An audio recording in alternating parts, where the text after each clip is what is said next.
بارے میں اللہ کے رسول صلی اللہ علیہ وسلم نے یہ خاصیت پہلے ہی بتا دی تھی جو آج 2026 میں سچ ثابت ہو گئی۔ رسول اللہ صلی اللہ علیہ وسلم نے آج سے 1450 سال پہلے اہل فارس جو آج کا موجودہ ایران ہے، ان لوگوں کے بارے میں اللہ کے نبی نے ایسی بشارت بیان فرمائی تھی، ایسی خاصیت بتائی تھی جسے جاننے کے بعد آپ بھی حیران رہ جائیں گے۔ کیا آپ جانتے ہیں کہ جس قوم کو دنیا پابندیوں کے ذریعے جھکانے کی کوشش کر رہی ہے، اس کے بارے میں 1450 سال پہلے کائنات کے سب سے سچے انسان نبی کریم صلی اللہ علیہ وسلم نے کیا فرمایا تھا؟ آج دنیا کی نظریں ایران کی طاقت اور ان کی ذہانت پر ٹکی ہیں، لیکن یہ ذہانت اچانک نہیں آئی۔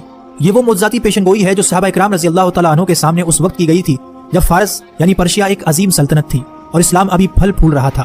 صحیح بخاری کی وہ حدیث یاد کریں جب حضور صلی اللہ علیہ وسلم نے حضرت سلمان فارسی کے کاندھے پر ہاتھ رکھ کر فرمایا تھا، اگر علم یا ایمان ثریا ستارے آسمان کی بلندیوں پر بھی ہوگا تو فارس کے بیٹے وہاں پہنچ کر اسے بھی حاصل کر لیں گے۔ یہ صرف ایک جملہ نہیں تھا بلکہ ایک قوم کے ڈی این اے کی خبر تھی۔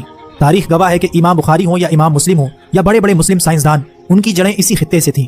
آج اگر ایران ٹیکنالوجی، میزائل پروگرام اور ایٹمی سائنس میں دنیا کی آنکھوں میں آنکھیں ڈال کر کھڑا ہے تو یہ اسی علمی پیاس کا تسلسل ہے جس کی خبر میرے آقا صلی اللہ علیہ وسلم نے صدیوں پہلے دی تھی۔ یہ حدیث آج کے اس صورتحال کو بیان کرتی ہے کہ اس خطے کے لوگ ذہنی طور پر قوی اور ارادے کے پکے ہوں گے، لیکن بات صرف ذہانت تک محدود نہیں۔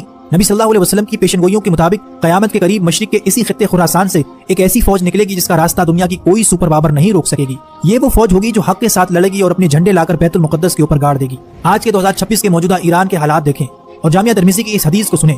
جب عربوں کے بارے میں کچھ آیات نازل ہوئیں تو آپ صلی اللہ علیہ وسلم سے پوچھا گیا اگر عربوں کو ہٹا دیا گیا تو ان کی جگہ کون آئے گا؟